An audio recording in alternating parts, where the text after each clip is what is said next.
Okay, my name is Ezequiel Alvarez. I will have a little talk about what is Bayesian machine learning with applications. The idea is that you can have an idea of what this discipline is about, and maybe you find it interesting. So the first thing when you start to think about Bayesian machine learning, it is to ask yourself, okay, what is actual machine learning? If you think a little bit from a popular point of view, you can say that is the ability of a machine to provide an answer for it for which it was not originally programmed, the machine. That's a good popular definition of machine learning. But if you go a little bit more technical, you would say, okay, the machine is learning a pattern in the data and then it's providing answers based on those patterns. So that's a better definition. But if you go still more technical, you would say, okay, the machine learns the probability density function, the PDF of the data. That's what is really learning on the data. And then it can do prediction, it can do generate data, and above all, it can understand what's going on in the system because it's understanding the PDF of the data. So that's my definition about machine learning. Now we go on the other side about what is Bayesian. And Bayesian, okay, we have the Bayes equation, which has more than 200 years. But what does it mean, this Bayes equation, and how we connect it to machine learning? But since machine learning is about learning the PDF, now we can see how this is connected, no? Because the Bayes equations allow one to learn about a system by observing only a part of it. How does this work? Okay, this works like this. What you need to do is you need to model a system using a probabilistic approach. That means you have a system and you're going to model that the data is being sampled from a PDF. Okay, so once you do that model, then now the connection is direct because here X is the data, theta are the parameters in the PDF, that is the probabilistic model, and then you can learn theta, that is the PDF, by seeing the data as you observe the data. So it doesn't look maybe that straightforward, but once you get used to this, you're gonna realize that this is natural. Actually, it's the most natural machine learning, Bayesian machine learning. But of course, you need to model the system. So you need to have a professional knowledge of the system under study. So this is why Bayesian machine learning is about this trimotor, where each leg pushes the other. Professional knowledge of the system allows you to model the reality with the probabilistic model and then do Bayesian probabilistic model. And once you have this, you do the computational implementation because it's not easy to find the distribution of theta given the data. So this trimotor summarizes very nicely what's going on here because once you do the computational implementation, now you have a better knowledge of the system. So let me talk a little bit about our background, what we do. Okay, I am a theoretical physics. I got my PhD in Spain in 2006. Then I got my permanent position, and then I went for a postdoc to Stanford in 2012. I do machine learning since 2015, and I do Bayesian machine learning since 2020. I am an active scientist and active research. I do active research in Bayesian and in physics. I have like 50 papers that you can find in my web. But lately, we've been developing a lot of apps. We've been teaching machine learning. We have been developing machine learning development and tools. And these are some of the people who we work with. Some banks, some institutions, some government, private sector, companies. So that is what we do and how we combine these things about doing research and developing tools and teaching.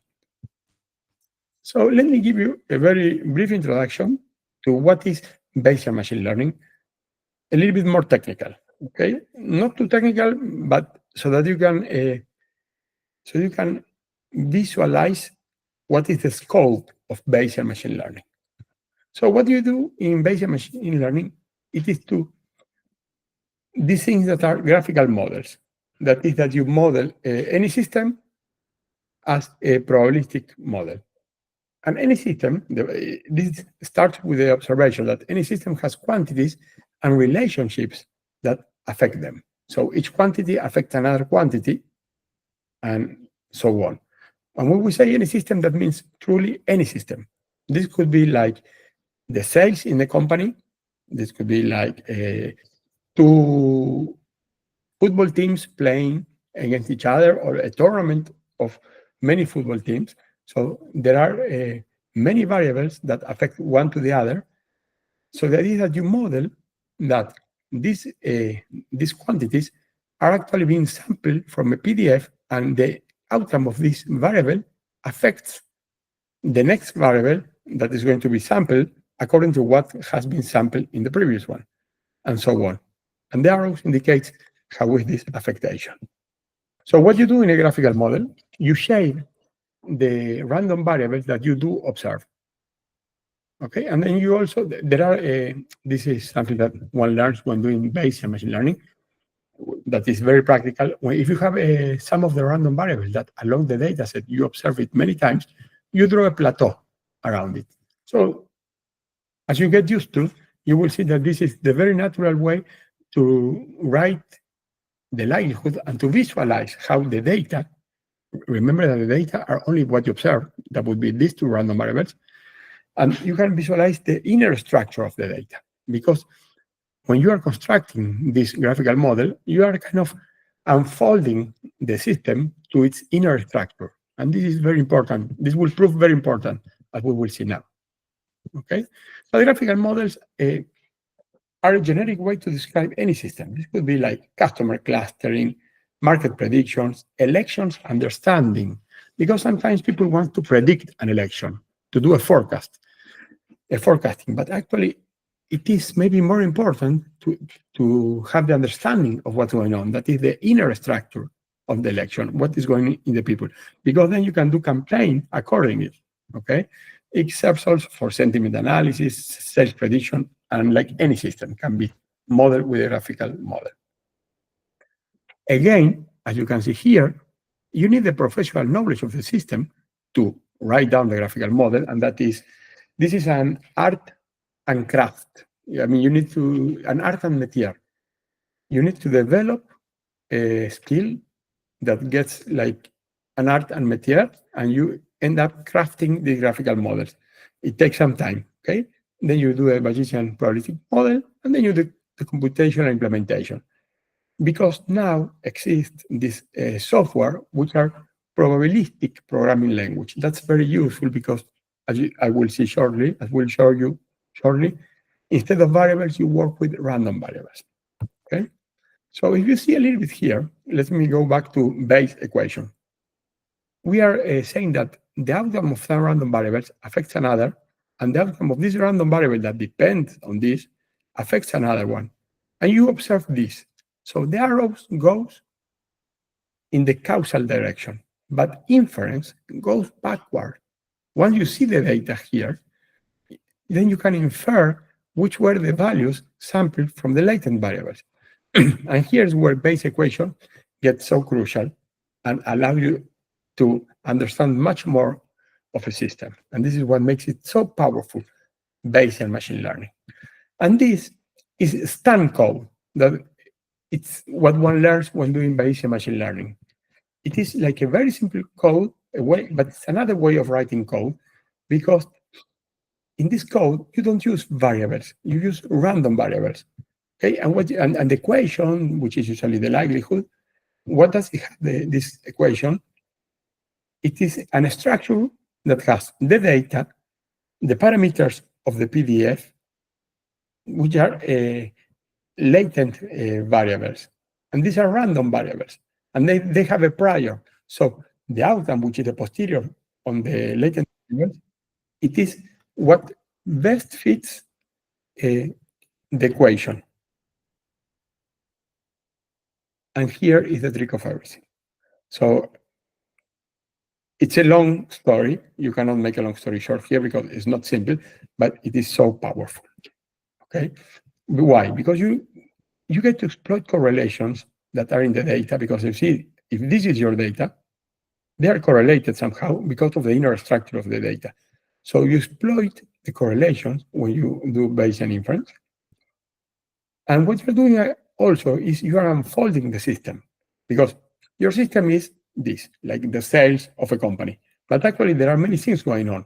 No? The period of the year, whatever that could be, that it's affecting the sales. But when you do this, you unfold the system, and you have access to the inner structure, to the latent variables in the system, and you can inject prior knowledge. And this is so important. And it's a huge difference of Bayesian machine learning, because you can truly inject prior knowledge in many of these building blocks, which are these latent variables, and that enhances your results much more. And this is a critical improvement with respect to neural networks.